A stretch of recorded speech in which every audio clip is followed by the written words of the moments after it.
ਕੀ ਨਾਂ ਜੀ ਆਪਣਾ? ਸਰਜੀਤ ਕੌਰ। ਅੱਛਾ, ਤੁਹਾਡਾ ਜਨਮ ਕਿਹੜੇ ਚੱਕ ਹੋਇਆ ਸੀ? ਸਾਡਾ ਗੁੰਨਾ ਗੋਜਰਾ ਜੀ, ਮਤਲਬ ਦੋ ਪਿੰਡ ਸੀਗੇ?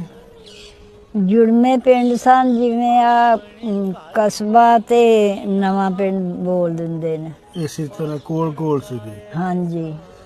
ਤੇ ਤੁਹਾਡਾ ਪਿੰਡ ਸੀ ਗੁੰਨਾ? ਸਾਡਾ ਗੁੰਨਾ ਸੀ ਜੀ। ਗੁੰਨਾ ਵੈਸੇ ਉਦੋਂ ਦਾ ਬਾਜਵਿਆਂ ਦਾ ਪਿੰਡ ਆ? ਬਾਜਵਿਆਂ ਦਾ ਸਾਰਾ ਪਿੰਡ ਬਾਜਵਿਆਂ ਦਾ ਸੀ, ਤੇ ਸਾਡਾ ਕੱਲਾ ਘਰ ਚੀਮਿਆਂ ਦਾ ਸੀ। ਸਾਨੂੰ ਉਥੇ ਨਾਨਕੀ ਢੇਰੀ ਮਿਲੀ ਸੀ। ਅੱਛਾ ਅੱਛਾ ਅੱਛਾ। ਤੇ ਪਿੱਛੋਂ ਤੁਹਾਡਾ ਚੀਮਿਆਂ ਦਾ ਕਿਹੜਾ ਪਿੰਡ ਸੀਗਾ? ਸੌ ਵਾਲਾ। ਅੱਛਾ, ਸਾਹੋ ਵਾਲਾ ਸੀ। ਸਾਹੋ ਵਾਲਾ ਦਾ ਬੀਬੀ ਬਹੁਤ ਵੱਡਾ ਪਿੰਡ ਆ, ਬਹੁਤ ਚੀਮਿਆਂ ਦਾ। ਹਾਂਜੀ, ਚੀਮਿਆਂ ਦਾ ਨਿਰੇ ਚੀਮੇ ਸਨ ਉੱਥੇ, ਖਾਸ ਚੀਮੇ ਤੇ ਇੱਥੇ ਖਾਸ ਬਾਜਵੇ। ਸਾਡਾ ਕੱਲਾ ਘਰ ਚੀਮਿਆਂ ਦਾ ਹੀ, ਨਾਨਕੀ ਢੇਰੀ ਤੇ ਸਾਡੇ ਦਾਦੇ ਜੀ ਨੂੰ ਮਿਲੀ ਸੀ। ਅੱਛਾ ਅੱਛਾ ਅੱਛਾ ਅੱਛਾ। ਉਹ ਪਿੰਡ ਦਾ ਕਿੰਨਾ ਕੁ ਤੁਹਾਨੂੰ ਉਹ ਚੱਕ ਦਾ ਯਾਦ ਆ ਵੀ ਕਿਹੜੇ ਕਿਹੜੇ ਲੋਕ? ਇੱਕ ਤਾਂ ਬਾਜਵੇ ਸੀ, ਇੱਕ ਤੁਹਾਡਾ ਘਰ ਚੀਮਿਆਂ ਦਾ ਸੀ, ਕੋਈ ਮੁਸਲਮਾਨ ਵੀ ਰਹਿੰਦੇ ਸੀ ਉੱਥੇ?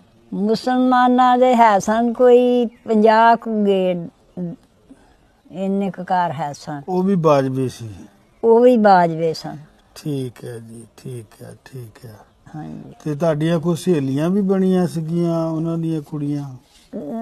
ਉਹਨਾਂ ਦੀਆਂ ਸਹੇਲੀਆਂ, ਮੈਂ ਛੋਟੀ ਉਮਰ 'ਚ ਸਾਂ ਤੇ ਭੈਣ ਕੋ ਪੜ੍ਹਦੀ ਸਾਂ, ਮੈਨੂੰ ਉਹ ਨਹੀਂ ਯਾਦ। ਤੁਸੀਂ ਭੈਣ ਕੋਲ ਚਲ ਗਏ ਸੀ ਉਹਨਾਂ ਦੇ ਹਾਂਜੀ, ਸਹੁਰਿਆਂ ਦੇ ਪਿੰਡ? 5 ਸਾਲ ਉੱਥੇ ਰਹੀ ਸਾਂ। 225 ਚੱਕ ਸੀ ਉਹ।